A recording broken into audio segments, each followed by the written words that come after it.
Hi everybody, we're going to have a short, a mini lesson on making compound sentences. So, something that I notice that a lot of girls and boys do is that they might write a lot of simple sentences, or they might have somewhere where there's an opportunity to make it into, instead of having two simple sentences, you could turn them into one really good, what's called a compound sentence. So a simple sentence has one idea in it. So, for example, the dog likes to play. So that is a simple sentence. We've got one idea. The idea is that the dog likes to play. Okay, we have the noun or the subject.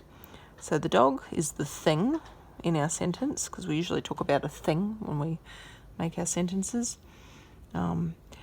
We've got as well our verb, our action verb, our doing word, play. So a simple sentence will often have these things. I'm going to write another simple sentence about the dog.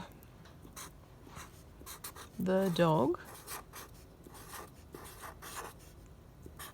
likes to eat. Okay, and again we've got our dog and we've got something else the dog likes doing. Okay, so now I have two simple sentences. Both these sentences, though, are about the same thing, and both of them are about the dog doing something. So I'm thinking I could actually put those together to make what's called a compound sentence. So a compound sentence is often what could be two simple sentences, and you join them together in a way that it makes a longer sentence that flows more when you say it, when you read it. So I'm going to join them together.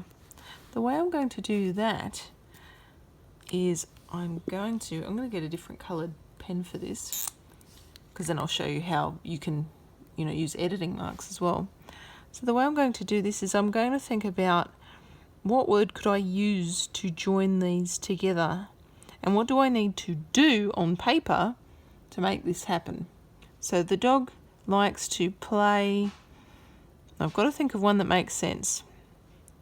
I think the word and would make sense. The dog likes to play and the dog likes to eat.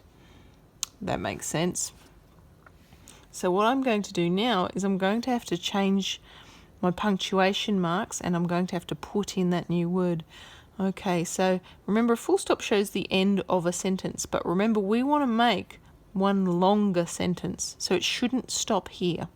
So I'm going to put a circle around that. I'm going to put a line through it, and I'm going to put in the word and. So when we want to insert a word, that means put in a word, we draw a little arrow pointing upward like this, and above we write the word that we want to include.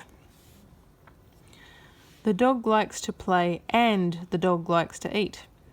Now I'm almost finished, but remember I got rid of my full stop here and put in another word. So I don't think this should start with a capital T, because this isn't the start of a sentence anymore. It used to be, but then we did some stuff over here, and now it's not.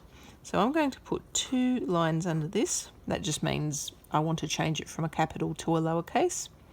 It can also mean the other way around, so if I wanted to change a lowercase to a capital. And I'm going to put the bar and the T a bit lower. Now I'm going to read it to make sure that it makes sense. That's probably the most important step.